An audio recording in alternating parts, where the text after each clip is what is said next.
To any young person, a single pimple or blemish is enough to throw them into a state of frustration and distress. Yet to my friend Basit, this would be the least of his concerns. He suffers from EB, a genetic condition that causes uncontrollable outbursts of wounds and blisters across the skin. His skin in turn struggles to repair itself, and he is thus left covered in open wounds across his body. Another name for my condition is actually butterfly baby, because the wounds are everywhere and you're just wrapping the bandage and it's like a cocoon. Butterfly Boy, a story of patience. What's it like living with this skin condition? It's hard because I have to basically, I'm immobile for the most part, so my day entails me being on my bed for the most part. I can't really walk. You just look at the way people walk and run and you can't help but think, I wish I could do that. Like, how does that feel?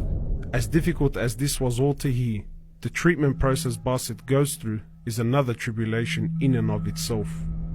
For hours on end, he sits like this, cutting, wrapping, bandaging, and applying ointment just to maintain the status of his condition. Basit, do you do this every day? Every day. If I don't do it every day, it passes and oozes and smells and stuff, so I've got to do it every day. On a bath day, it takes 6 hours. On a bath day, on a normal everyday thing, it takes like 4 hours.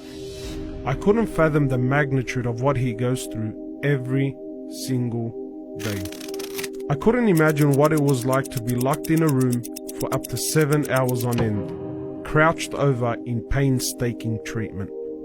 It kind of reminded me of the story of Ayub, the great prophet of Allah, who was also afflicted with an agonizing skin condition that left him bedridden and outcasted from society. Yet despite it all, his heart was able to remain firm, a challenge that Basit finds himself facing every single day. How important is faith to you in your condition?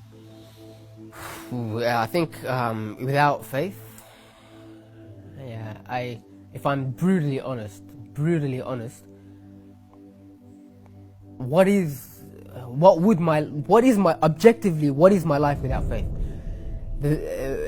I would have considered suicide a long time ago, because I don't know. For me personally, I'm speaking to myself. It's just all of going through all of this pain, the day by day, going through these hours of just hardship and pain and suffering, and seeing others like suffer because of you as well, to a certain extent. And what's the point? If there's no faith, what's the point? If at the end there's nothing there, what's the point? Islam gives meaning and purpose to his suffering like nothing else could. It was simple: stay patient today and attain Allah's pleasure tomorrow. When I hear about the mercy of Allah subhanahu wa ta'ala, when I hear about His promise, the thought of being able to be with Him, persevering and struggling to be with Him, like faith, it's something that's so easy for me to reconcile with as well. It's like, this is not our utopia.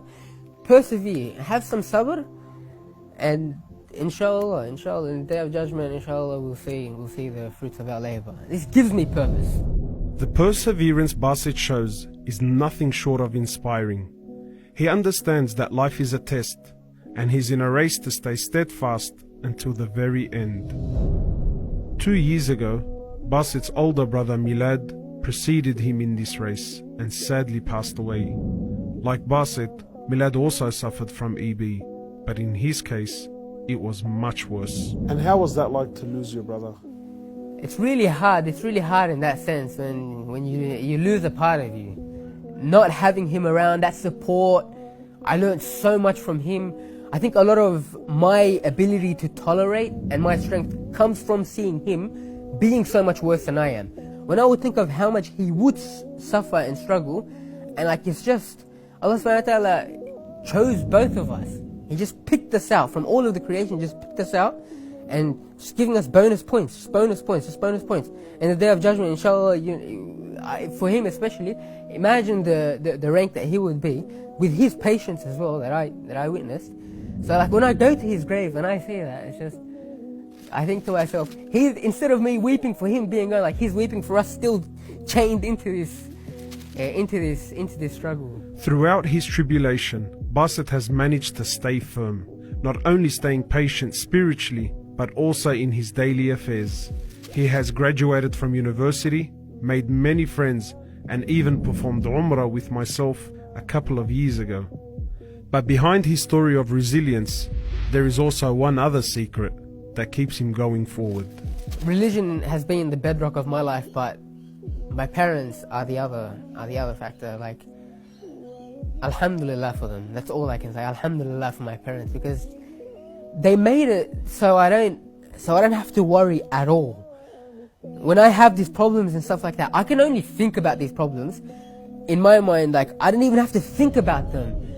They never complain. It's so normal. They make it so normal. That normalcy is something that I'm so grateful for them. If you could give them one thing, what would it be?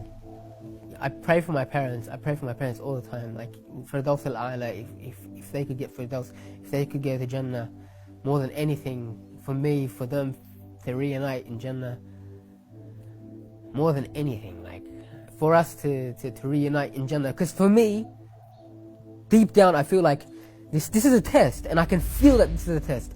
And I thank Allah subhanahu wa ta'ala for making me feel that it's a test. The real life, when I will actually wake up with my family, inshallah, is in the next life. Can't forget that. I can't forget that. Basit's story is truly a modern example of patience that we can all admire and learn from. I ask Allah to raise Basit amongst the patient, to make him of those whom He loves, and of course, those who are rewarded in abundance. الصابرون أجرهم بغير حساب